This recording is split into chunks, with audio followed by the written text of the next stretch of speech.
নমস্কার বন্ধুরা, চলে এসেছি আবার একটা নতুন ভিডিও নিয়ে তোমাদের কাছে। তো বন্ধুরা, তোমরা সবাই কেমন আছো? আশা করছি সবাই খুব ভালো আছো। তো প্রথমেই ভিডিওটা দেখে নিশ্চয়ই তোমরা বুঝতে পেরেছো যে আমি কোন রেসিপির কথা বলতে চলেছি। হ্যাঁ, তোমরা ঠিকই ধরেছো। আজকে আমি চিকেনের একটা রেসিপি শেয়ার করব তোমাদের সঙ্গে, কোনো রকম ঝামেলা ছাড়াই একদম অল্প সময়ের মধ্যে আমরা এই রেসিপিটা তৈরি করে নিতে পারবো।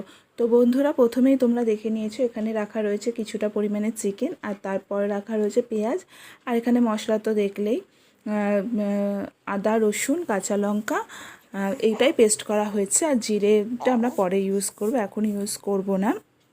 তো এই রান্নাটা হঠাৎই করা হয়েছে।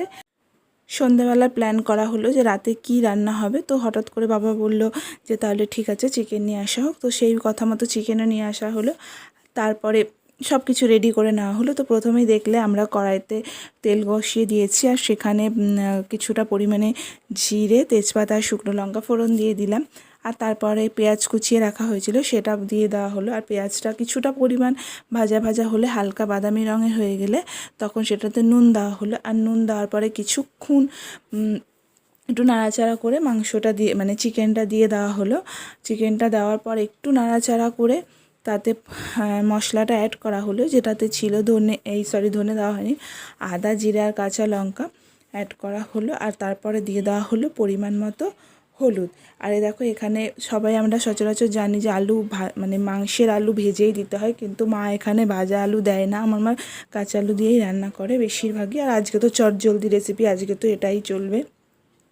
তো মাংসটা একটু ভালো করে কষিয়ে নেওয়ার পরে টমেটো অ্যাড করা হলো। অ্যাড করার পরে বেশ কিছুক্ষণ ঢেকে রাখা হলো। ঢেকে ঢেকে মাংসটা কষানো হচ্ছে, যাতে যে চিকেনের যে ছিবড়া ছিবড়া একটা ভাব থাকে সেটা পুরো নরম হয়ে যায়, নরম তুলতুলে হয়ে যায়। তার কারণে মা ঢেকে ঢেকেই রান্না করে। তো সেই ব্যাপারটা তাহলে আর থাকে না। বাচ্চা থেকে বড় সবাই সবটাই খেতে পছন্দ করবে, যে লেগ পিস খাবো, সলিড পিস খাবো না, এরকম কোনো ব্যাপার থাকে না। কারণ এটা হচ্ছে আমার মার হাতের রান্নার স্পেশালিটি। তো সেই কারণেই এইভাবে করা হলো। আর তারপরে কিছুক্ষণ পরে যখন ঢাকা তুলে দেওয়া হলো, তোলার পরে এটাতে পরিমাণ মতো জিরে অ্যাড করা হলো।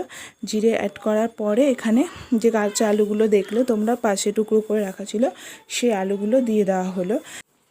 চিকেনটা মোটামুটি যখন অর্ধেকটা হয়ে যাবে বা অর্ধেকটা যখন কষা কষা হয়ে যাবে, তারপরেই আলুগুলো অ্যাড করতে হবে। আর আলুগুলো দেওয়ার পরে বেশ কিছুক্ষণ ধরে ভালো করে নাড়িয়ে চাড়িয়ে আরেকটু উনুনের আঁচে রেখে বা গ্যাসের উনুনে রেখে যেভাবে করে সেভাবে রেখে ভালো করে কষিয়ে টষিয়ে তারপরে অল্প পরিমাণে জল দিতে হবে। আর কষা মাংস খেতে তো ভালোই লাগে। তো এখান থেকে এক পিস আমাকে তুলেও দিয়েছিল, আমি খেয়েও নিয়েছিলাম। আর দেখো, জলের পরিমাণটা একদম অল্প ছিল, হাফ বাটি মতো জল দেওয়া হয়েছে, গরম জল দিয়েছে। জল দেওয়ার পরে কিছুক্ষণ পরে এটাকে আবার একটু ঢেকে দিতে হবে। আর ঢেকে দেওয়ার পরে একদম লাস্ট মোমেন্টে এটাকে একটু গরম মশলা দিয়ে নামিয়ে দিতে হবে। তো বন্ধুরা, রেসিপিটা তোমাদের কেমন লাগলো অবশ্যই আমাকে একটু কমেন্ট করে জানিও। ভালো লাগলে লাইক